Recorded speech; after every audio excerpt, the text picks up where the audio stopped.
You're watching World Championship Wreckage.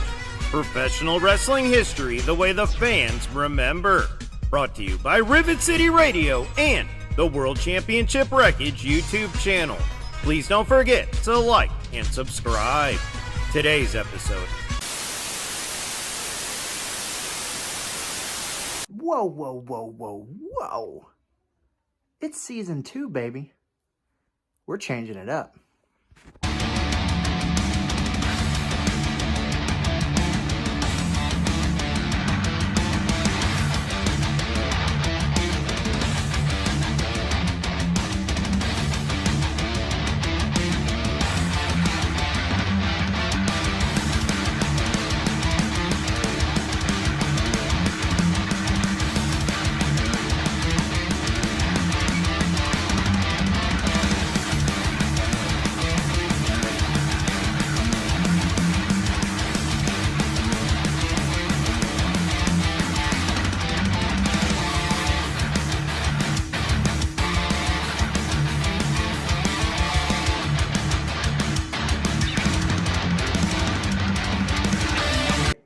Welcome to another episode of Wreckage here on World Championship Wreckage's YouTube channel. It is I, your friendly neighborhood DadHat wearing wrestling fan, DadHat Wrestling, aka Justin, whatever you want to call me.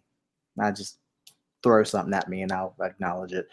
Joining with me as always from Rivet City Radio and Bot Spots and Chair Shot, the dude that we were born together and we were separated at birth. The Will Gray. What's up, buddy? I miss you guys so much. I got to meet XLJ in person. Yeah, we did. We have photographic evidence of it, and I have the worst case of the hiccups at the most inopportune time imaginable. I love you both. Good to see you. I meant to ask you, Will, like when you heard like a loud, because I yelled pretty damn loud when you just heard, well, were you just like, did you know it was me, or were you kind of like, eh? I'm going to be honest, okay? Throughout the day, I had made a TikTok, filmed a second TikTok, and I didn't see it posted yet. And then I had another person scream at me like that. So at that point, I was like, okay, but that was a different Will. So I like turned around and it was like you, and I was like, oh shit. Like it was magic. We Well, met right by the Jim Brown statue. It was glorious. I also, leaving right there, when we said bye, I don't know if you saw or not, the security guard like grabbed me. No, I missed that. Yeah, and she was like, you can't come back in. And like Al and my group were like right there. And I was like, are you serious? I was like saying bye to somebody, but my group is right there. And she was like, you need to leave with the other ones. And I was like, no. I was like, my group's right there. It's 12 inches. And she goes, nope, you got to walk around. So I was like, fine, y'all meet me on the other side of the stadium. I'll just follow the fence. I walked like 7 feet and then realized the barricades were down. So I literally said, yoink, and then walked right back in with my group. I was like, why did she feel like she needed to grab me?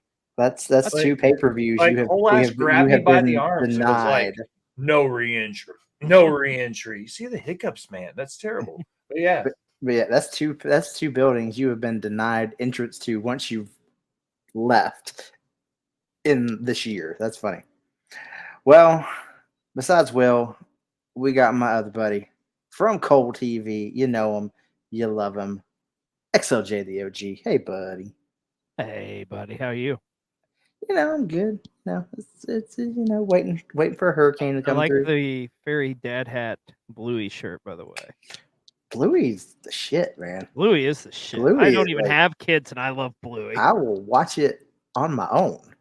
Agreed. I very seldom pull the curtain back, okay? My kids are old enough to be at the end of the Blue Clues age, but also the Bluey age. I will say Bluey over Blues Clues. Oh yeah. Oh yeah. Bluey over Blues Clues. Like, yeah. Well, since y'all got to meet each other, I got to meet somebody too this weekend. And I just happened to have the proof right here, and I got to meet Oh, Mr. Alex Kane. Umai is for the people. Yep. Former MLW World Heavyweight Champion. Although he likes pineapple on pizza. But hey, I won't fault him for that. I mean, not everybody can be perfect. You know, they say don't meet your heroes. So, but anyway, Alex was great. Alex was great to meet him. Ruby Ringside. Shout out to Ruby Ringside and Nicholas at the gathering here in Charlotte. So it was a weekend full of wrestling, and we're here to talk some wrestling, gentlemen. And this was Will's week to lead the topic, and he picked something near and dear to his heart. It's going to be the night that his hero, his boy, Mrs. Foley's baby boy, wins the world title for the first time. It was a pre-taped episode. WCW and Tony Schiavone ruined it, but did they really ruin it? Because as the title of this episode will be, it was the night that we changed the channel. So, Will, I give it to you. Okay, so the way I wanted to approach this tonight was, if the fucking hiccups don't stop, I swear. It is the night we changed the channels, but more importantly, it was the night that the Monday Night Wars changed forever. Mm-hmm. That point in 99, it wasn't, I don't want to say it was the shift because WWE had already taken the lead again. They had already broke the 83-week streak and all of that at that point. Mm-hmm. But this was the point where WCW started to not be neck and neck every week, in my opinion. So looking at it, what I want to do is, the big thing is, I'm looking at a rundown that I'm about to give my credit to. Probably the last, call it 13 minutes of the 2-hour stream. Okay, so really, in reality, we're talking about the main events on Raw and the main events on Nitro that were happening almost simultaneously down to the minute. So thanks to Rock 316 AE on YouTube, when I was doing my research for this, they graciously broke down the last 70 minutes of the broadcast with what was happening on both channels. Okay? So before we start going into the importance of Rock and Mankind and all of that, what I want to do is I'm going to rattle off the card for you guys. And what I'm going to do is I'm going to give you a couple names, and I want you guys to tell me what you think about it. Then I'm going to tell you what's happening on the other channel, and then we're going to start talking about that last hour. You see what I mean? Yeah.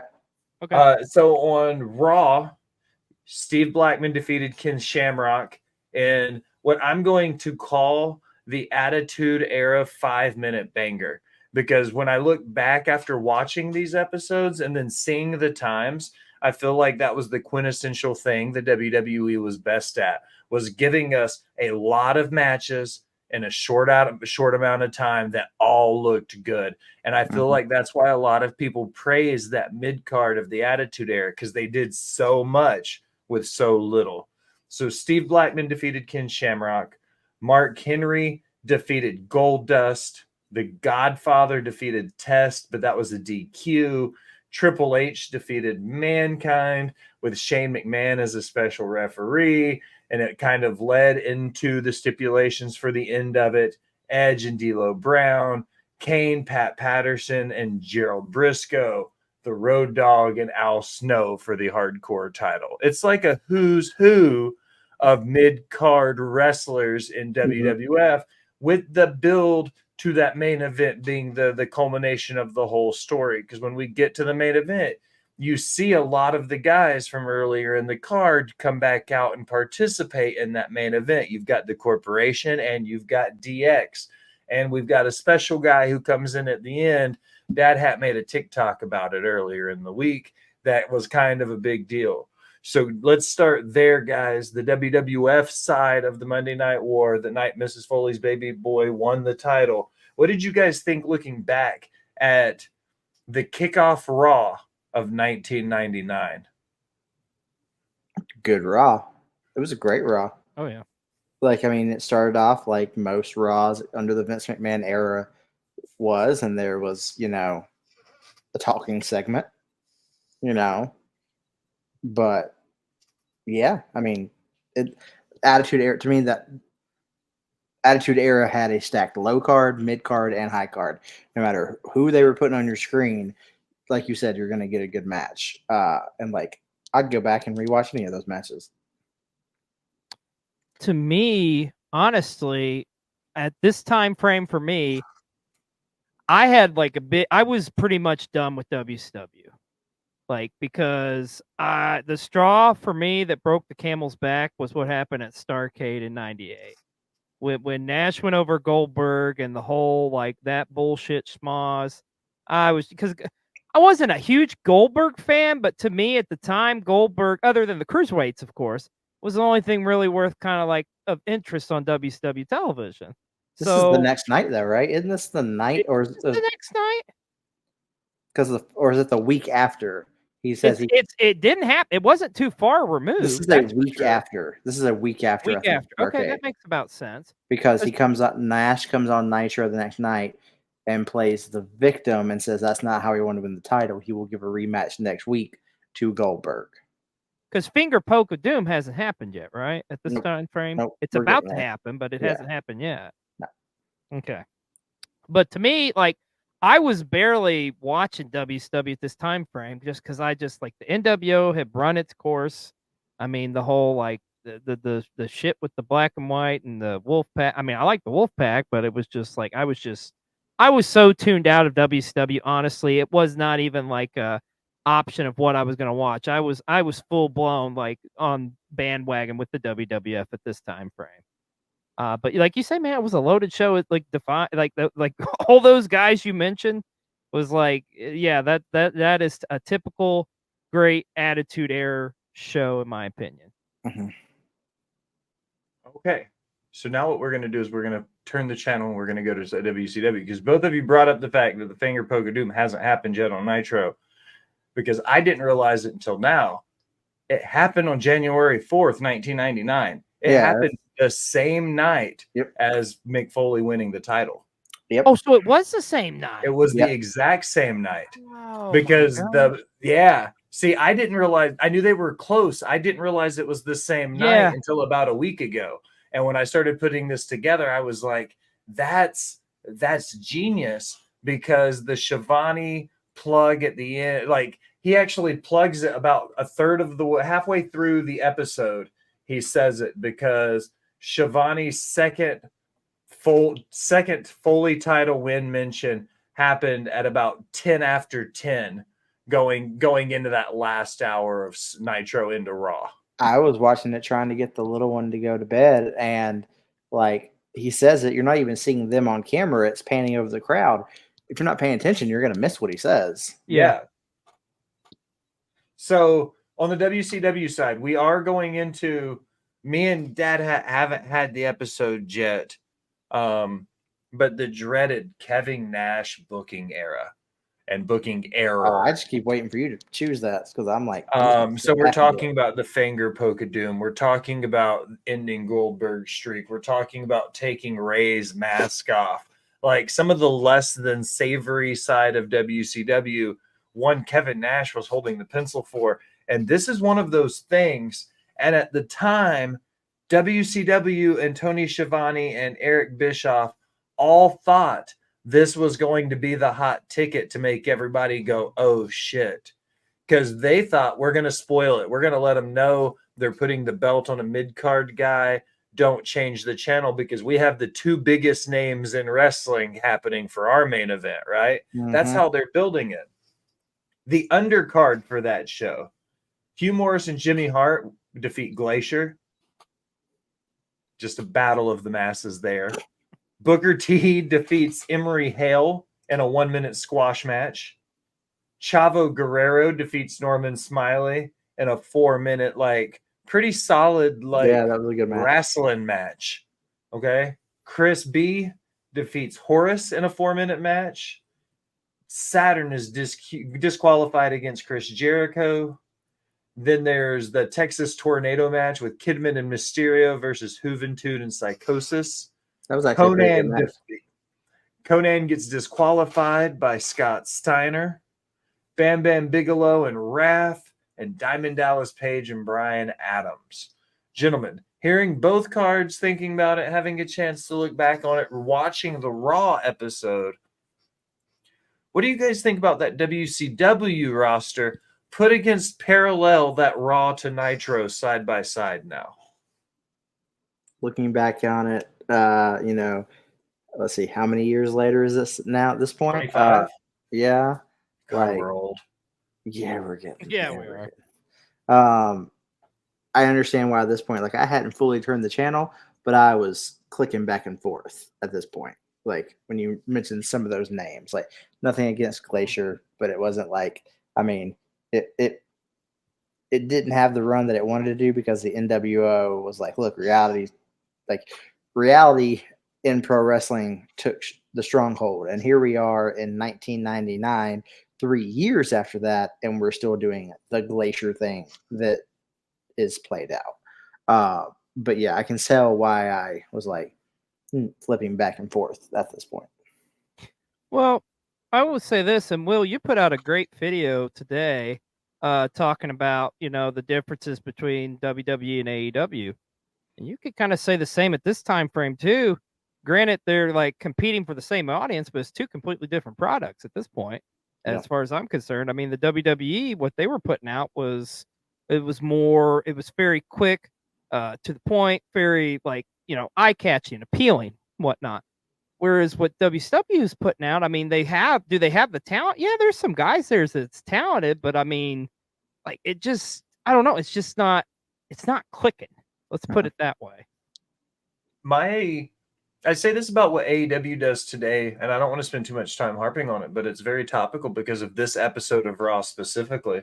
A lot of people give AEW flack because they say there's too many belts, there's no real stories happening, everybody gets a match, like blah, blah, blah. And a lot of the critique they're hitting AEW with, if you cover your eyes and I describe to you an Attitude Era match in 2024, but I replace the people in the match with AEW talent, you would go, that's just a Tony Khan card. That don't make no fucking sense. But if you put the Attitude Era talent back into it and I hand it to you wrapped in a bow, you're going to be like, the Attitude Era is the best era in fucking wrestling, boys. And to me, it blows my mind because I watched the Attitude Era and without the rose-colored glasses of being, 15-year-old Will now. And I'm like, WWE succeeded in beating WCW in the ratings by playing off of the key demo, by giving all of these mid-card indie guys stories that allowed them to do what put themselves over before they got the WWE. Vince started to reshoot his show like a TV show versus, or like all of these things that you're giving AEW flack for, Vince was using to be successful in the Attitude Era. And I'm like, boobies, guys, blood, and violence. Boobies, blood, and violence. That's what I'm saying. It's the same stuff that Vince was doing in the Attitude Era. TK is just giving it to us now with a WCW copy and paste like paint job.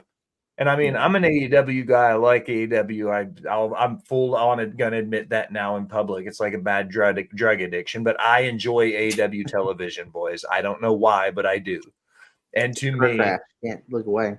Yeah, I love a good train. I like it when a train derails. You want to watch that video, and that's AEW to me. Mm-hmm. But I digress. WWF Attitude Era. So let's start getting into this last hour, okay? Goldberg gets arrested at roughly 10 till, and again, I'm using Rock 316 on YouTube's timeline, okay? So Goldberg gets arrested, and that's at right before the end of the last hour starts, okay? For sexual harassment. Yes. Because that's the storyline we need to go down. Yeah, of course, that's not at all. Okay, I got to ask, because I don't even remember, who the hell did he sexually harass? Miss Elizabeth. Yeah. Oh, it was all tied into the Hogan Savage stuff. Oh, okay, okay. The NWO was doing anything they could to keep Goldberg out of the building, down to falsely accusing him of sexual harassment. And it's so ridiculous. I maybe didn't pay attention when I was a kid when this was going on. Watching it now, she's just like, he's always everywhere. Last week, the show was in Detroit, and he was there. I went to a Gold's Gym, and he's there. He's in the hotel room, or he's in the hotel, and he's there. And then they cut to Goldberg, and he's like, I was in Detroit last week because that's where the show was, and I was booked on the show. I was in the gym because I own that gym. I was in that hotel because that's where they put all the talent. Like, it's so ridiculous. Like, All right. So 9:48 p.m. Eastern Standard Time. Nash and Hogan is booked for the main event as the title match, okay? because Goldberg's not there. Because Goldberg isn't in the building now. So everybody's going to get the title match of the century. You know, like, this is it. It's been built up. It's the culmination of like multiple little storylines happening throughout the company, kind of all coming together in the last hour and a half of Nitro at this point, okay? Because Eric Bischoff knows what's happening on Raw. So he's like, let's do something that's going to fucking be revolutionary here and change wrestling, okay? Can we also mention this is in the Georgia Dome where Goldberg did win his first title? 40,000 people. It set a gate record for Nitro, by the way. Yeah. That's crazy. It's massive. A Monday Nitro, 40,000 butts in seats. We were just at SummerSlam together, XLJ. Yeah. And there was what'd they say, 55? 55, something like that, but probably realistically it's more like 45, but yeah. But you think about whatever that think about it. Yeah. That's close to a PLE number nowadays. Mm-hmm. And that's for just a Monday Night Raw to start 1999. Yeah. So 10 minutes after the Nash Hogan match is set up, the commentary team does the first plug. They're like, don't change your channel tonight. We've got the two biggest guys on the network. You know, they're going to put their belt on Mick Foley or Cactus Jack. Like, that's going to put butts in seats. Okay. This is that's the big one. Okay. Then immediately after that, Vince, because WCW knew what was happening because it was pre-taped, Vince books the Rock Mankind match. Okay. So because they know tit for tat what's happening, Shivani then plugs the second mention of it. And again references the fact that Cactus Jack is a mid-carder and they're putting their biggest, he mocks the most prestigious title in the business. So, like, looking at it nowadays from the both of you, thinking about this in 1999, we're all 13, 14, 15 years old at this point.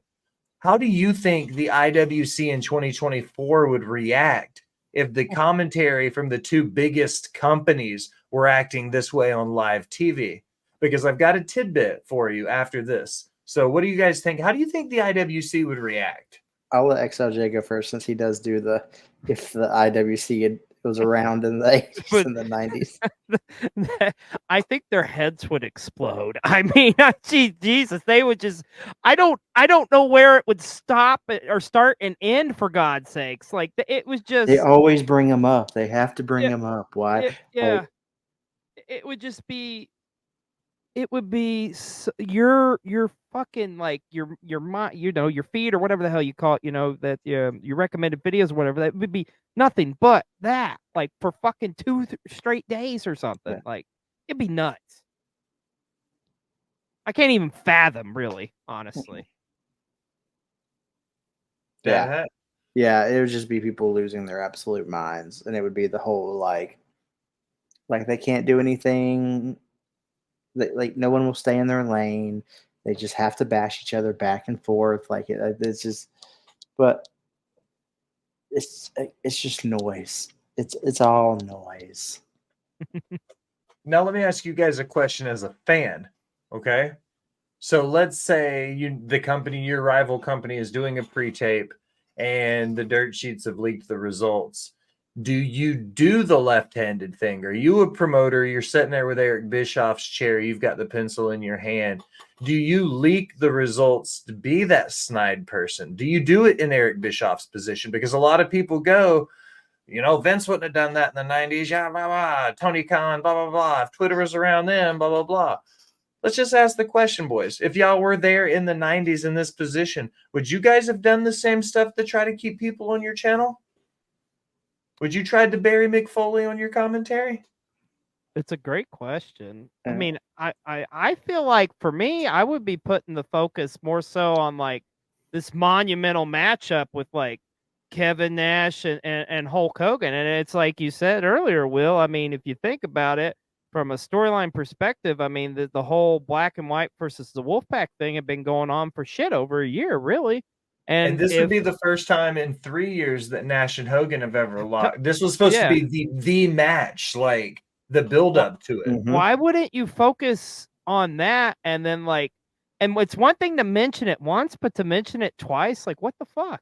Yeah. 2 times in 15 minutes. Yeah. Like I why? mean, I would have been if it was me. I mean, yeah, have the focus on Nash and Hogan. Put video packages together that showed like from the formation of the NWO to it cracking into the two organizations to them literally. I mean, for most of 1998, everything with the NWO was black and white versus black and red. Like every week, it was just a giant like schmoz giant fight between every member of both factions. Like, Wasn't it 98 as well, DadHat? That was the unofficial official brand split where NWO was on Mondays and WCW was on Thursdays for Thunder. Was that 97 or 98 when all the pay-per-views were NWO WCW branded? My notebook's on the other side of the room with all my well, I mean, that's when they really started doing everything was WCW/NWO. Like the WCW magazine was now renamed WCW/NWO magazine, like things like because that. it was the biggest unofficial official brand split ever. And they had plans to actually make the NWO Nitro thing its own brand and network and everything. Yeah. But yeah, and I mean, even in '98, again, you could have showcased this like in 1998, even though Hogan and Nash weren't necessarily in it, there was a whole Wolfpack versus Hollywood NWO battle royal at Sturgis. Oh yeah, with Goldberg in it. Yep. Yeah, with Goldberg in it. Mm-hmm. You know, as we're talking about this, gentlemen, if I could play devil's advocate for a minute, I want to ask you guys a question. Let's take Mick Foley out of this equation. Let's say the matchup for Raw was Stone Cold Steve Austin versus The Rock. Do you think Bischoff would be talking? They would have been talking about like, hey, they're having this match on Raw. no, Hell no. they didn't know Austin was coming back. That was what fucked them up because they didn't leak that Austin was coming back. You know what I mean? Like, Right. if you weren't in the building, you didn't know that. Yeah. Like, and the internet was young, so it wasn't out there quite the way it is now. You know what I mean? So, like, they wouldn't have leaked that the biggest company in the world is having, the two biggest stars at that point have a matchup right after they did it in 98. You know what I mean? Like, that's wild to think about. And then you think about the fact that because it's Cactus Jack, they thought it was the biggest laughing stock of pro wrestling.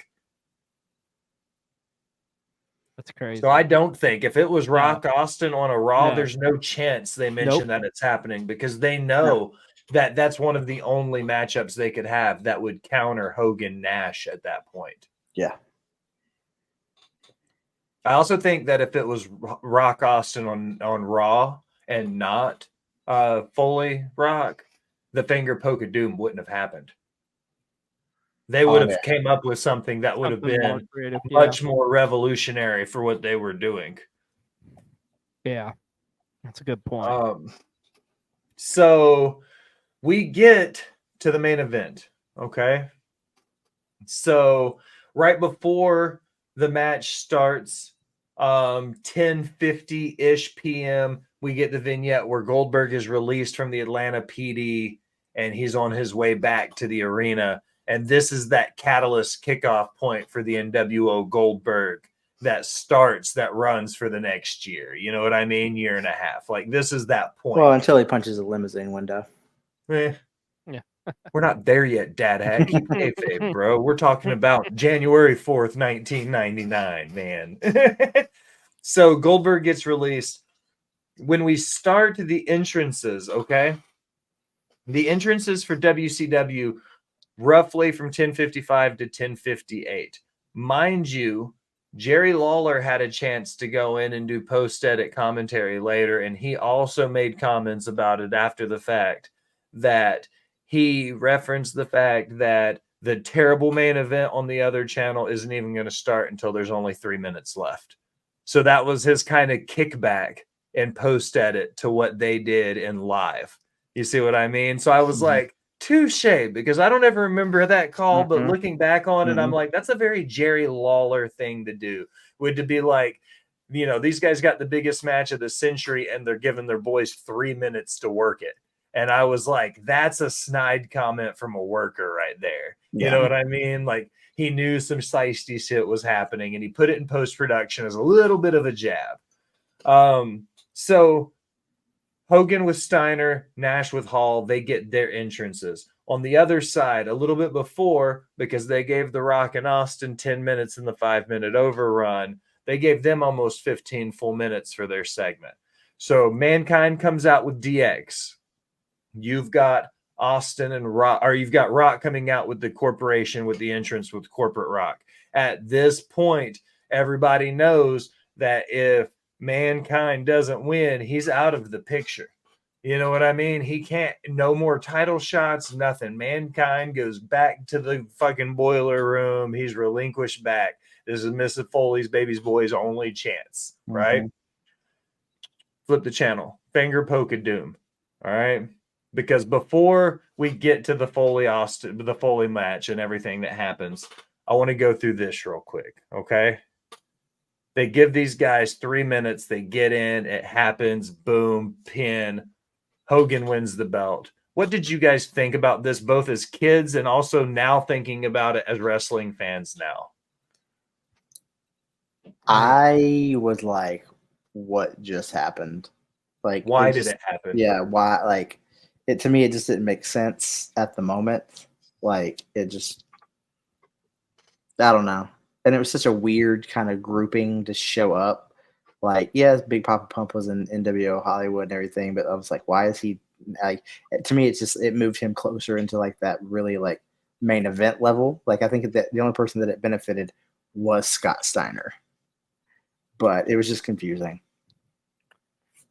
I, with every ounce and fiber in my body, since I was a 10-year-old kid, Will, have fucking hated Terry Bollea. I hate that fucking man. There's very few people in this world who I say I hate. He's up there right with Aaron Rodgers. Fuck both of them. Hashtag fuck Terry. Fuck Terry. Cannot fucking stand fucking Hulk Hogan, Terry Bollea, you piece of shit. Like, I just, like, to me, it was just as justification as a fan, because at this point, I was like, I honestly was pretty much done with WCW. Like, I was always a Macho Man over Hogan fan. I've always said that. 100%.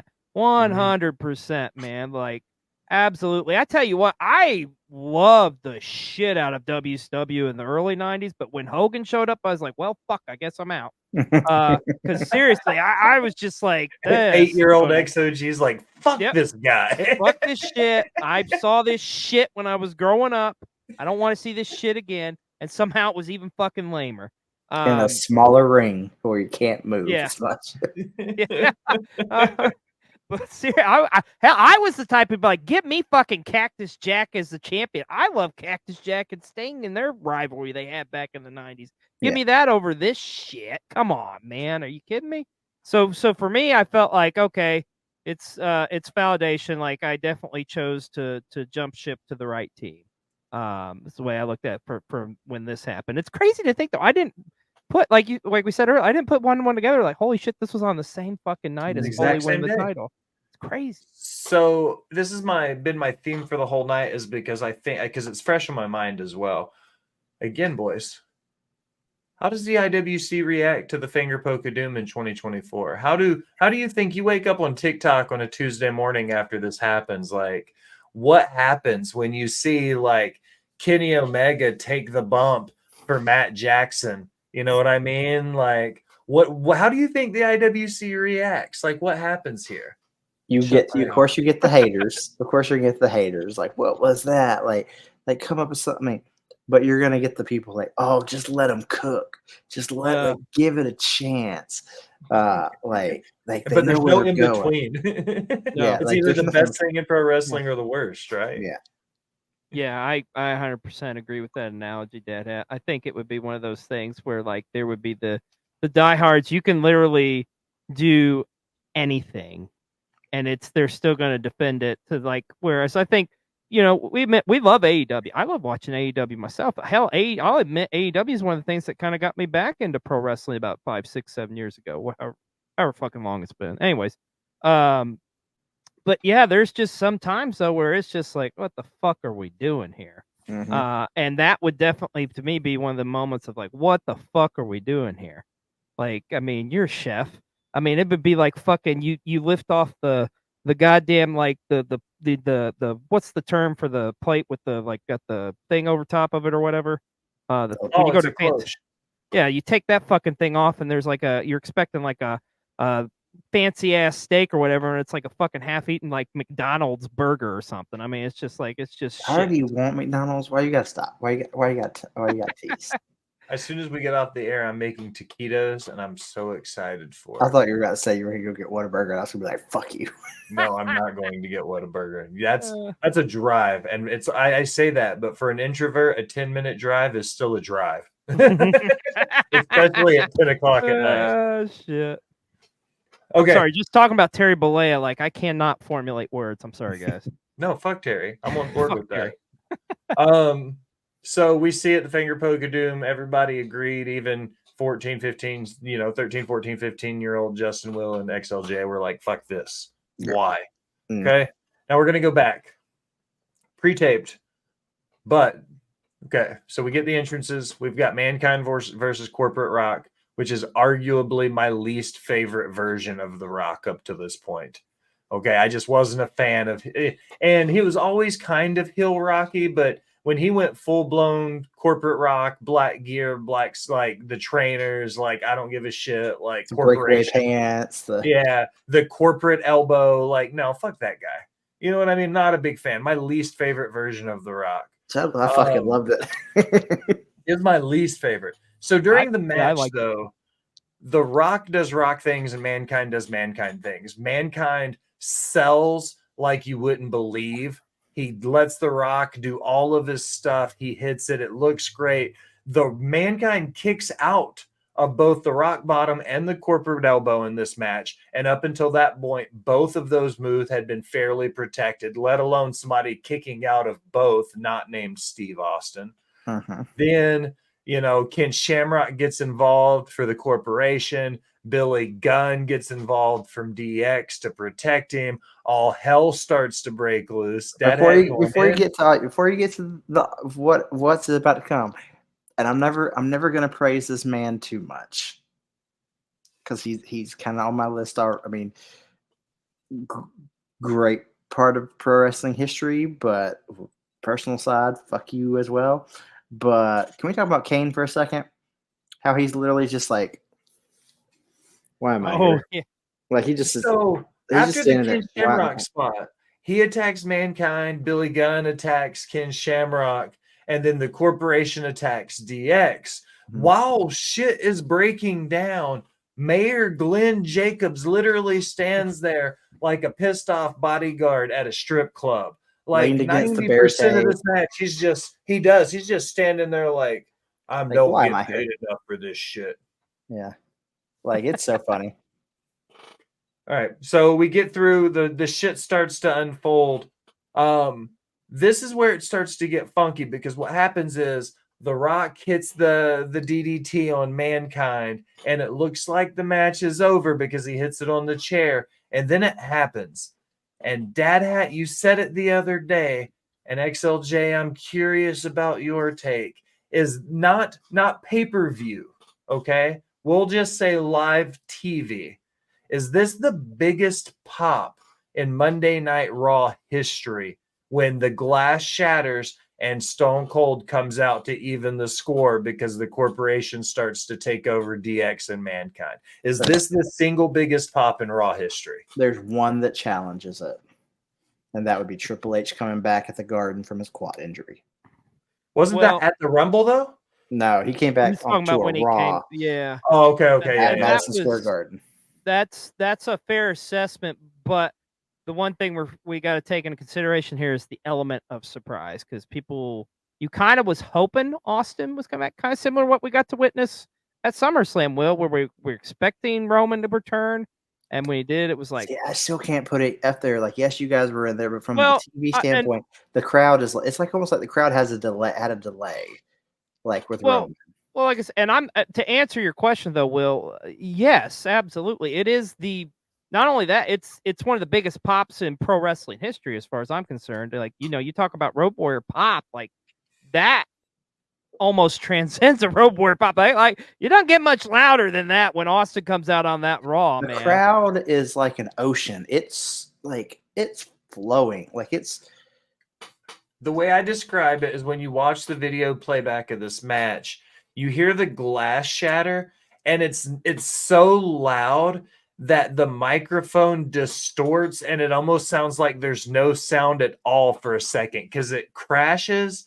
Then it sounds like a blackout in sound, and then it's just this muffled, distorted squeal that happens. And to me, that's how I know how loud it is. When the crowd is so loud, it causes the microphone to short circuit for a second. Mhm. And that's very rare. And in 99, the equipment isn't what it is today. But even in 99, it didn't happen that often.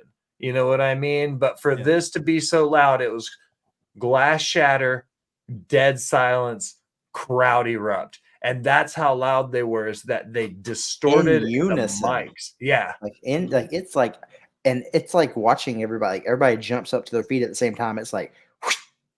Yep. 100%. So Austin run in, he hits this Rock with a stunner, or he hits him with the chair. He knocks him out with the chair. He puts Foley on. He pins him. Mrs. Foley, baby boy, picked up by DX, carried around the ring. He wins the title. So looking back on it now, Finger Poke of Doom, WCW, Foley winning the title. They both have very huge, like, the ripples and effects that happened afterwards. Mhm. Did WWF get more from putting the belt on Foley, or did WCW hurt themselves more by going through with the Finger Poke of Doom?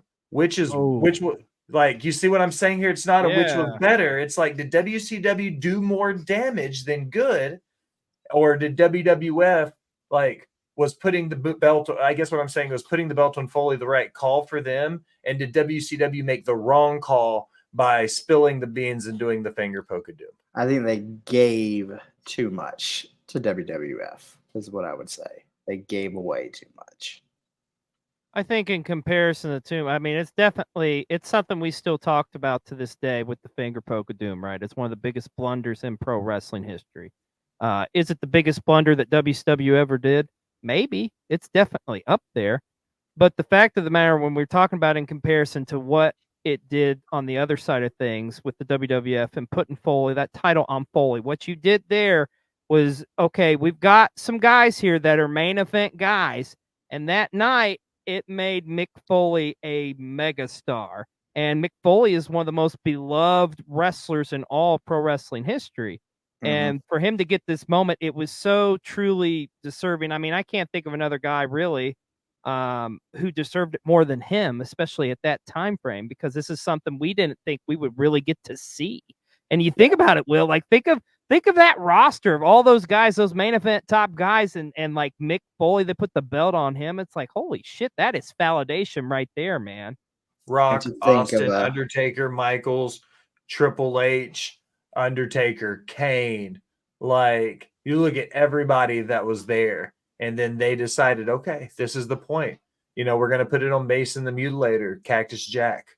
Like, and you think about coming out of the 98 push, Hell in a Cell in June, everything that happened after that point to build to Mankind going from the feud with The Undertaker to getting thrown off the Hell in a Cell, then the 6-month build from June to December, him pleading for the Rumble spot to get a world title opportunity.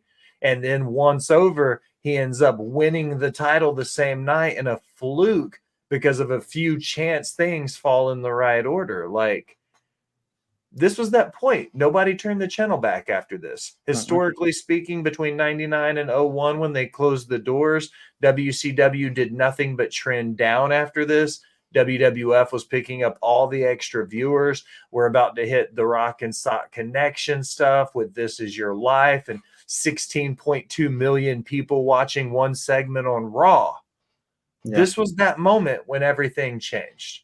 Agreed or disagreed? Oh, completely agree. Yeah, absolutely. And to think, title on for both channels, world title changes on a random Monday night. Yeah, unheard of now. go figure. Like when is Gunther gonna lose that title on a Monday night? When is Cody gonna drop that title on a Monday night or a Friday? When was the last time we saw? Was it Orton beating Miz during the pandemic to win it? Was that the last time we saw a random title change on a Monday night? Shit, I think so. Yeah, Lashley. I think it was Lashley beat Miz. Oh yeah, Lashley beat Miz, not Lashley Orton, beat because Miz. that Randy was tied in there somehow because he had that one Yeah. random title run, but like they were all tied in that random change on a Monday night in like 2020, 2021. But other than that, you don't see world title changes on Monday nights, the Friday nights anymore. You don't see big title changes on free TV. Which is a shame. That's it, boys. I appreciate it, DadHat. That's great. Well, we already know. Next episode we're gonna do. We're gonna be talking a little JEFF, JARRETT. It covers a lot of ground from WWF, WCW, WWF again, WCW again, TNA, Global Force Wrestling, now AEW. Hell, the man just, at the time we record this, he just wrestled in the main event of Dynamite tonight. Yeah. Like, people don't like him, but damn long career, longer than a lot, and have been around a lot of big people. He's been around. Still great. Yeah. Ain't he great? And we're going to have a special guest. Cake Face Carly is going to be joining us. She is, I am slowly but surely turning her into a Jeff Jarrett fan. But yeah, so that'll be our next episode. But before we get out of here, XLJ, we got to have a little plug-a-palooza. Sorry to steal your gimmick every week. But XLJ, I'll let you lead it off. Where can they find you? What you got going on over at Cole TV? Oh, man, we have got a huge week going on right now over at Cole TV because it is our SummerSlam week as we got all of our fallout from the amazing content we filmed this past weekend at SummerSlam in Cleveland. Right now you can catch a replay of Pro Wrestling 60 as well as our GCW Now and Forever vlog, which was an amazing show. We've got our WWE Superstore vlog out as well as our Rock and Roll Hall of Fame vlog, and of course our SummerSlam vlog. So you can catch that over all on Cole TV, and you can find me here, there, and everywhere. Here on Wreckage, of course, you can find me over on Cole TV. You can find me on my socials, SexLJ the OG at the TikToks, at the Instagram, all that stuff. So, yeah. Well, what's going on over with Bot Spots and Share Shots and Rivet City Radio? Very much like an episode of Game of Thrones. After you watch XLJ SummerSlam vlog and you see it from his perspective, go over to @Rivet City Radio on YouTube and check it out from my perspective. I did a couple food reviews. I've got some cool travel shots. I'm going to put together a couple really great YouTube videos and some TikTok stuff. And if you're interested, if you check my link tree @TheWillGray, you'll find everything I do for Rivet City Radio, Botch Bots, and Share Shots, Off the Top Media, and my writing profile for Last Word on Sports. And I am DadHat Wrestling. Find me on all social medias under that. Also, you can find World Championship Wreckage, TikTok, of course, here on YouTube, X. And then we're really going to get behind over on Facebook. Our buddy Mike Duplessis, I just made him an admin, and it's going to be, even though we're going to post stuff for the YouTube channel, it's going to be like a little hub. It's going to be a little hub for everything from news and stuff coming out that we see from dirt sheets to, I'll post the link when I see Rivet City Radio live, Cole TV live, all that kind of stuff. So it's going to be like a little hub. But please look us up. It's a open group over on Facebook. Just search World Championship Wreckage. And, of course, like and subscribe, comment. We love you guys for all the comments and all the love. Yeah. So, as always, we're going to end with the wise words of Dusty Rhodes. Yeah, baby, I got one more thing to say. Your gas tank is full. Your dipstick is in. Your windows washed. Y'all come back and see me again.